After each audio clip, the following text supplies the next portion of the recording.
സംസ്ഥാന ശിശുക്ഷേമ സമിതിയിലെ അമ്മത്തൊട്ടിൽ പദ്ധതിക്ക് 22 വർഷമാകുകയാണ്.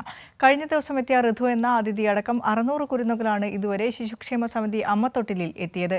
ഒരു വർഷത്തിനിടയിൽ തിരുവനന്തപുരത്ത് അമ്മത്തൊട്ടിൽ വഴി ലഭിക്കുന്ന 14ാമത്തെ കുട്ടിയാണ് ഋതു.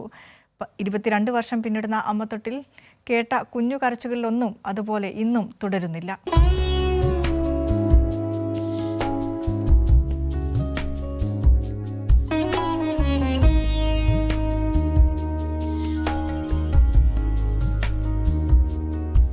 തിരുവനന്തപുരം ശിശുക്ഷേമ സമിതി ആസ്ഥാനത്ത് ശനിയാഴ്ച ഉച്ചയോടെയാണ് ഈ അതിഥിയുടെ വരവ്. അലാറം മുഴക്കത്തിലെത്തിയ നഴ്സുമാർ അതിഥിയെ കോരിയെടുത്തു. ആവശ്യമായ പരിചരണത്തിന് ശേഷം ശിശുക്ഷേമ സമിതിയിലെ അമ്മമാരുടെ സുരക്ഷിത കരങ്ങളിലേക്ക്. ബഹുമാനപ്പെട്ട മന്ത്രി തന്നെ ആ കുഞ്ഞിന് പേരിട്ടു, ഋതു എന്ന് പേരിട്ടു. ഋതു സുഖമായിരിക്കുന്നു. ഏറ്റവും ഭംഗിയായി ആ കുട്ടി വളരെ ക്യൂട്ട്നെസ്സോടുകൂടി 10 ദിവസം പ്രായമുള്ള പെൺകുഞ്ഞ് സുഖമായിരിക്കുകയാണ്.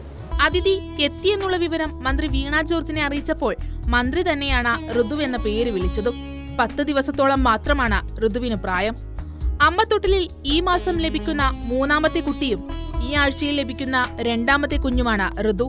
തിരുവനന്തപുരത്ത് ലഭിച്ച 600 കുട്ടികൾ, കേരളത്തിൽ ആകെ ലഭിച്ച 941 കുട്ടികളിൽ വിരലിലെണ്ണാവുന്ന കുട്ടികൾ ഒഴിച്ചാൽ മറ്റെല്ലാ കുട്ടികളും ഇന്നിപ്പോൾ ഏറ്റവും സുരക്ഷിതമായ ജീവിതം നയിക്കുന്ന കുട്ടികളായി, മുതിർന്നവരായി മാറിയിട്ടുണ്ട് എന്നുള്ളതും ഏറ്റവും അഭിമാനത്തോടുകൂടി ശിശുക്ഷേമ സമിതിയും സർക്കാരും പറയാൻ ആഗ്രഹിക്കുകയാണ്.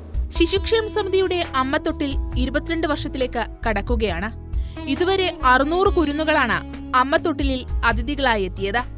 2024 ഇതുവരെയായി സമിതിയിൽ നിന്നും 25 കുഞ്ഞുങ്ങൾ സനാതത്വത്തിലേക്ക് യാത്രയായിട്ടുണ്ട്.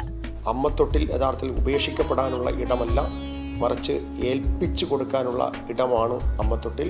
അമ്മത്തൊട്ടിൽ ഏൽപ്പിച്ചു കൊടുക്കുന്ന അല്ലെങ്കിൽ ഏൽപ്പിച്ചു കിട്ടുന്ന മുഴുവൻ കുഞ്ഞുങ്ങളും സുരക്ഷിതരാണ് എന്നുള്ളത് മാത്രമല്ല, അവർക്ക് ഏറ്റവും മെച്ചപ്പെട്ട ജീവിത സാഹചര്യം ഒരുങ്ങുന്നുണ്ട് എന്നതുകൂടി പൊതുസമൂഹം മനസ്സിലാക്കണം.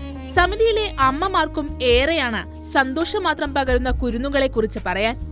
തൊട്ടില് കൊച്ചു വീഴുമ്പോഴത്തേക്ക് ഇവിടെ നമുക്ക് മുകളിൽ അലാറം കേൾക്കും. അപ്പോഴത്തേക്ക് ഓടിപ്പോയി കുട്ടിയെ എടുക്കുമ്പോഴത്തേക്ക് പൊക്കിള് വീഴാത്ത കുട്ടിയായിരിക്കും. പിന്നെ ചിലപ്പം ഒരു 3 മാസമായ കുട്ടിയായിരിക്കും. അങ്ങനെയൊക്കെ ഉള്ള കുട്ടികൾ വീഴാറുണ്ട്. അപ്പോൾ നമുക്ക് ശരിക്കും സഹിക്കാൻ പറ്റാത്തത്ര സങ്കടവും ഉണ്ട്. പക്ഷേ നമ്മളെ കൈകളിൽ എത്തിച്ചല്ലോ എന്നുള്ളൊരു സന്തോഷവും ഉണ്ട്. നമ്മളാണ് പിന്നെ അവർക്കെല്ലാം. നമ്മൾ അമ്മ എന്നാണ് വിളിക്കുന്നത്. നമ്മളും അതുപോലെ തന്നെ നമുക്ക് അവരെ അമ്മ എന്ന് വിളിക്കുന്നതാണ്. എല്ലാ അമ്മമാരും നല്ല രീതിക്ക് തന്നെ നോക്കി എടുക്കുകയും ചെയ്യുന്നത്. ഈ 11 വർഷമായി ഓണവും എല്ലാം നമ്മൾ മക്കളെ കൂടെ തന്നെയാണ്. ക്രിസ്മസ് ആയാലും എന്ത് ആഘോഷങ്ങളായാലും മക്കളെ കൂടെ തന്നെയാണ് ചിലവഴിക്കുന്നത്. പിന്നെ ഈ മക്കളെ സന്തോഷം തന്നെയാണ് ഏറ്റവും വലുത്. സംരക്ഷിക്കാൻ കഴിയില്ലെങ്കിൽ നിങ്ങളുടെ കുരുന്നുകളെ ശിശുക്ഷേമ സമിതിയിലേക്ക് എത്തിക്കുക. ഇവിടെ ഒരമ്മത്തൊട്ടിലും ഒരുപാട് അമ്മമാരുമുണ്ട്. ഇവിടെ നിങ്ങളുടെ കുരുന്നുകൾ സുരക്ഷിതമായിരിക്കും.